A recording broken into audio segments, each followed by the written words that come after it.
Hello students. आज हम पढ़ने वाले हैं पीएनएसटी एग्जाम 2025 के लिए बायोलॉजी की पहले यूनिट का एक बेस्ट टॉपिक का नाम है परागकोश संरचना। चलिए हम बात करते हैं परागकोश के विषय। सबसे पहले आपको ये जानकारी होनी चाहिए जो परागकोश है, जो परागकोश है उनसे कौन कौन से क्वेश्चन जो हैं अभी तक पेपर में पूछे जा चुके हैं। जब आपको ये पता रहेगा तभी परागकोश को पढ़ने का जो मजा है वो आएगा। परागकोश की संरचना आज का हमारा शानदार टॉपिक है, परागकोश की संरचना। ठीक है, रेड में कुछ ज्यादा ही सब आंखों में चुभता हुआ कलर दिख रहा है, इसलिए इसको व्हाइट कर देते हैं। यहाँ पर ये हो गया परागकोश की संरचना।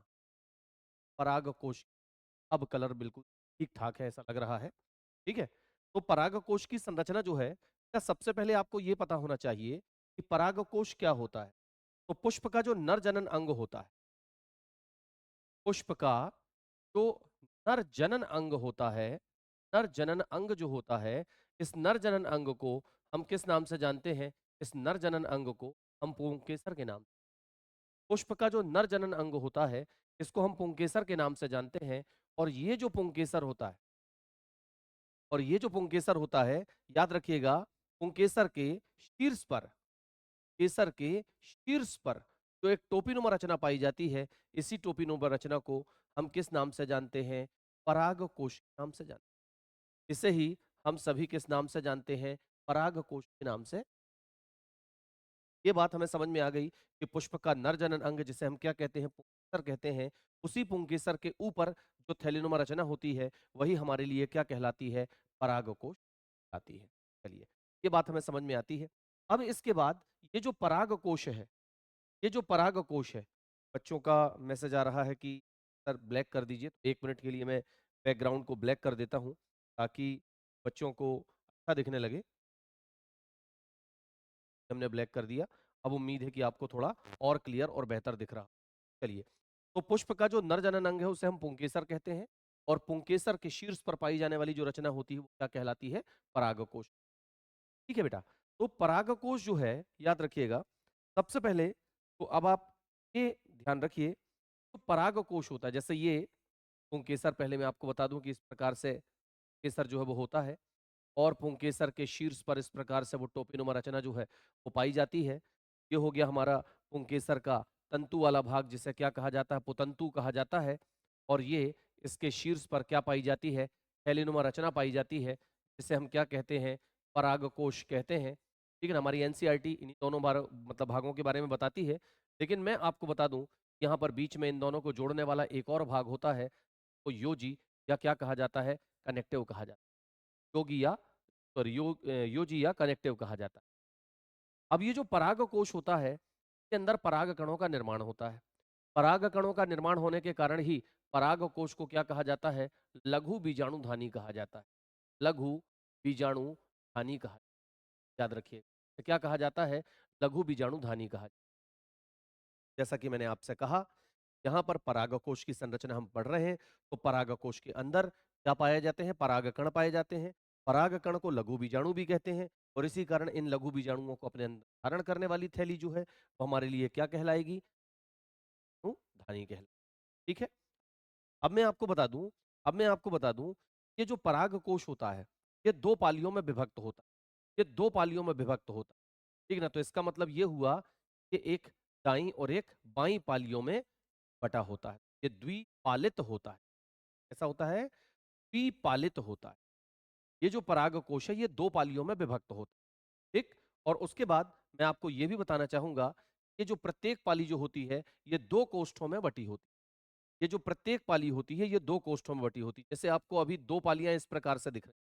ठीक है, जब आप इन्हें कटिंग करेंगे तो आपको दोनों पालियां इस प्रकार से दिखाई देंगी, इस तरह से। तो प्रत्येक पाली जो होती है उसमें दो कोष्ठ होते हैं। ठीक है ना, तो और इस तरीके से बनाया जाए तो ज्यादा बेहतर होगा।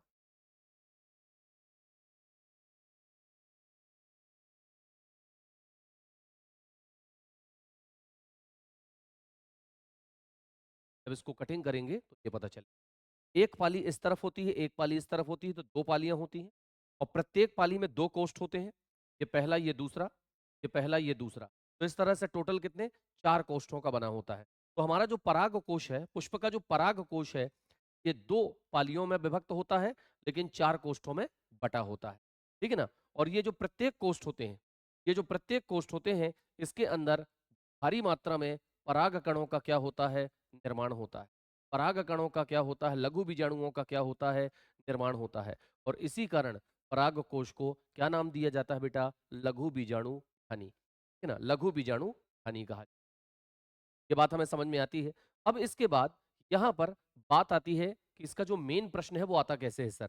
तो समझिएगा, इसका जो मेन क्वेश्चन है वो किस प्रकार से आपसे पूछा जाता है। तो एनसीईआरटी के ही चित्र के माध्यम से मैं आपको ये सारी चीजें समझा देता हूँ।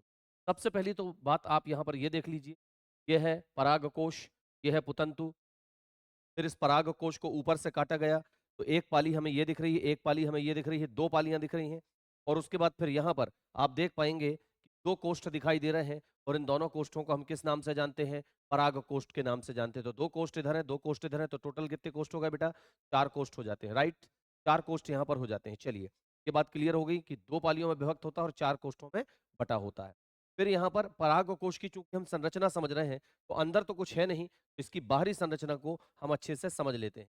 तो देखिएगा, पराग कोश जो होता है वो अपने चारों तरफ से 4 आवरणों से घिरा होता है। पराग कोश के चारों तरफ टोटल कितने आवरण होते हैं? 4 आवरण होते हैं। इन 4 आवरणों में सबसे पहला जो आवरण होता है, सबसे पहला जो आवरण होता है, यहाँ पर अंतस्त्वचा लिखा गलत है। सबसे पहला आवरण जो होता है वो होता है बाह्य त्वचा। सबसे पहला आवरण जो होता है वो बाह्य त्वचा होता है, जिसको हम लोग एपिडर्मिस के नाम से जानते हैं। ठीक है ना? जिसको हम किस नाम से जानते हैं? एपिडर्मिस के नाम से जानते हैं। फिर इसके बाद इसके अंदर वाली जो भित्ति होती है, इसके अंदर वाली जो भित्ति होती है उसे अंतस्थीसियम या एंडोथीसियम के नाम से जानते हैं।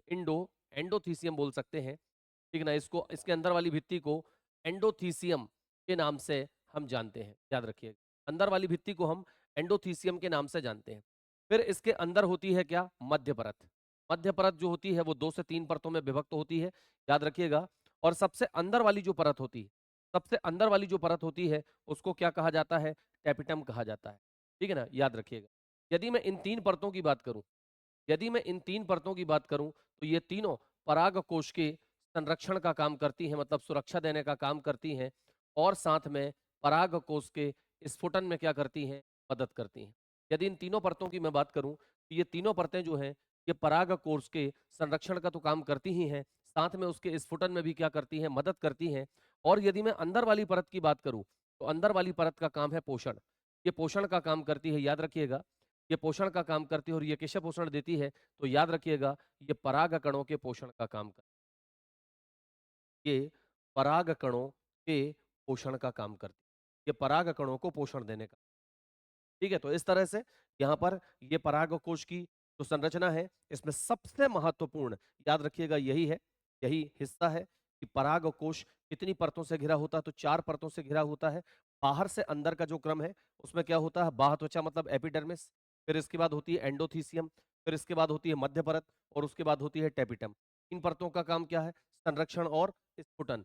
और अंदर की परत का काम क्या है? पोषण, पराग कणों का पोषण। और इनका बाहर से अंदर और अंदर से बाहर का जो क्रम है वो आप बोल सकते हैं एपिडर्मिस, एंडोथीसियम, मिडिल लेयर, और उसके बाद टैपिटम। ठीक है ना? और अंदर से बाहर का क्रम रिवर्स रहेगा। ठीक। इसके बाद यहाँ पर ये जो टैपिटम होती है ये पराग कणों के संपर्क में रहती है, ये लघु बीजाणुओं के संपर्क में रहती है, तो इसी कारण ये इनके पोषण का काम सरलता से कर पाती है। ठीक है ना? इसीलिए ये इनके पोषण का काम सरलता से कर पाती है। तो इस तरह से आपने यहाँ पर पराग कोश की विभिन्न परतों के बारे में अच्छे से जान लिया। ठीक है ना? साथ में आपने पराग कोश जो है, ठीक है ना, पराग कोश जो है उसको किस प्रकार से मतलब बताया जा सकता है ये भी आपने जान लिया। तो मैंने बता दिया कि पराग कोश जो है ये, याद रखें कि पुष्प का जो नर जनन अंग है जिसे हम पुंकेसर कहते हैं, उसी का एक हिस्सा है। ठीक है ना? ऊपर उसके पाई जाने वाली थैलेनुमा रचना है जो कि 2 पालियों में विभक्त होती है। और याद रखना है, पालियां 2 होती हैं लेकिन कोष्ठ कितने होते हैं? 4 होते हैं, 4 कोष्ठ ही होता है। और ये चारों कोष्ठ जो है ये चतुष्कोणीय रचना के समान चारों कोनों पर स्थित होते हैं। और याद रखिएगा, हर कोष्ठ में परागकणों का निर्माण होता है, लघु बीजाणु का निर्माण होता है, अतः हर कोष्ठ जो है वो एक लघु बीजाणु ध्वनि का निर्माण करता है। तो इसका मतलब ये हुआ कि एक पराग कोश में कितनी लघु बीजाणु ध्वनियां होती हैं, तो एक पराग कोष्ठ में याद रखिएगा 1 2 3 4 4 लघु बीजाणु ध्वनि। एक पराग कोष्ठ में कितनी, 1 2 3 4 4 लघु बीजाणु ध्वनियां जो है ये मौजूद, याद रखिएगा, जिनमें भारी मात्रा में परागकणों का क्या होता है, निर्माण होता है। उम्मीद है मेरी बात आपको समझ में आ गई होगी। ठीक, अब हम आपको ये बताना चाहेंगे, यदि आप इसी तरह से अपनी पढ़ाई को आगे बढ़ाना चाहते हैं, यदि आप इसी तरह से पढ़ना चाहते हैं बायोलॉजी को, केमिस्ट्री को, फिजिक्स को, इंग्लिश को, जीके को, यदि इतनी ही शानदार आप पढ़ाई चाहते हैं, ठीक है ना, जिसमें आपको किसी प्रकार का कोई डाउट ना रहे और एक बार में बात आपके दिमाग में घुसे और उसके बाद सारे क्वेश्चन आपको टॉपिक देखते ही बन जाएं, ठीक है ना, तो उसके लिए आपको हमारे ऐप को डाउनलोड करना होगा। आपको हमारे ऐप को डाउनलोड करना होगा जिसका नाम है एमसीसी। एमसीसी क्लासेस आप डाउनलोड कीजिए। एमसीसी क्लासेस डाउनलोड करने के बाद फिर आपको क्या करना है, आपको एमसीसी क्लासेस मनीष सर के नाम से सर्च कर लीजिए। एमसीसी क्लासेस मनीष सर के नाम से सर्च कर लीजिएगा। इसमें जाकर के आपको क्या करना है, आपको अपना नंबर डालना है, अपना नाम डालना है, ठीक है ना, और पेरेंट्स वाले ऑप्शन को टच किए बिना आपको क्या करना है, गेट स्टार्ट कर देना है, जिससे आपका जो ऐप है वो ओपन हो जाएगा। जैसे ही आपका ऐप जो है ओपन होता है, इसमें आपको एक लक्ष्य 2.0 करके बैच दिखेगा। लक्ष्य 2.0 करके एक बैच दिखेगा, जो कि पीएनएसटी के लिए बहुत ही शानदार बैच है। क्योंकि पीएनएसटी के लिए शानदार बैच है, मैं आपको बताना चाहूंगा कि अभी ये बैच लॉन्च हुआ है और इस बैच में इसी तरह से, जैसा मैंने अभी आपको छोटा सा डेमो दिया, इसी तरह से यहाँ पर आपको डेली 5 घंटे की क्लास दी जाएगी। डेली 5 घंटे की क्लास दी जाएगी, जिसमें बायोलॉजी बहुत शानदार रहेगी, फिजिक्स, केमिस्ट्री, इंग्लिश, जीके, हर एक सब्जेक्ट आपका फ्लॉलेस रहेगा। मतलब इसमें आपको बिल्कुल भी सोचने की जरूरत नहीं पड़ेगी कि हमें इसका आंसर कैसे निकालें। याद रखिएगा, बहुत ही शानदार पढ़ाई इसमें होने वाली है। लक्ष्य 2.0 बैच, इस बैच को आप ज्वाइन कर सकते हैं। इस बैच जो क्लास है ये 1 ईयर के लिए वैलिड है, ठीक है ना, 1 ईयर के लिए वैलिड है। याद रखिएगा, इस 1 ईयर की क्लास में आपको क्या क्या मिल सकता है, आपको पूरे नोट्स लाइव लिखवाए जाएंगे, साथ में का वीडियो भी आपको मिलेगा। यहाँ पर क्लास पूरी लाइव रहेंगी। लाइव होने के साथ साथ क्लासें आपकी कैसी रहेंगी, रिकॉर्डेड। रिकॉर्डेड क्लास भी आपको मिलेगी, याद रखिएगा, रिकॉर्डेड क्लास भी रहेगी। अच्छा, रिकॉर्डेड क्लास के साथ यहाँ पर आपको पूरे टेस्ट जो है वो भी मिलेंगे, टेस्ट देने को मिलेंगे, लाइव टेस्ट, ठीक है ना, पूरे लाइव टेस्ट आपको देने को मिलेंगे। लाइव टेस्ट के साथ साथ आपको यहाँ पर टेस्ट सीरीज भी मिलेगी।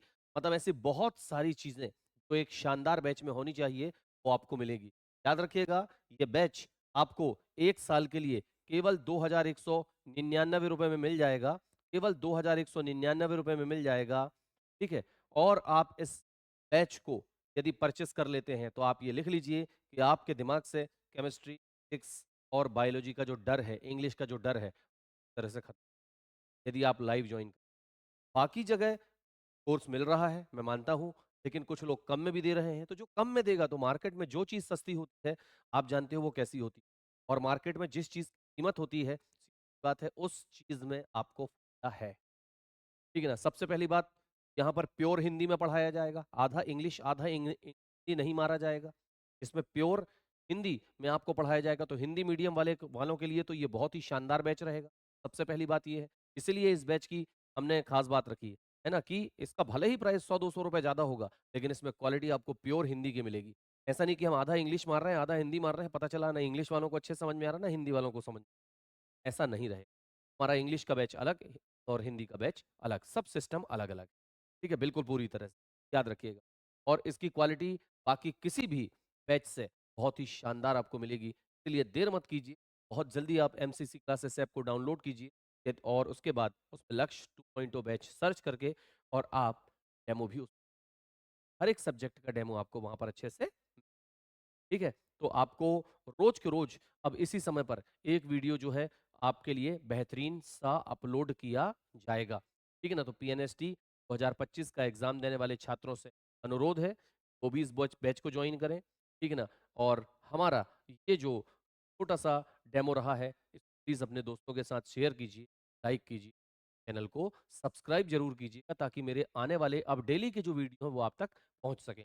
डेली पीएनएसटी 2025 एग्जाम के लिए एक वीडियो यहाँ से मतलब डाला जाएगा, ताकि है ना आपको सही सही जानकारी जो है वो मिल।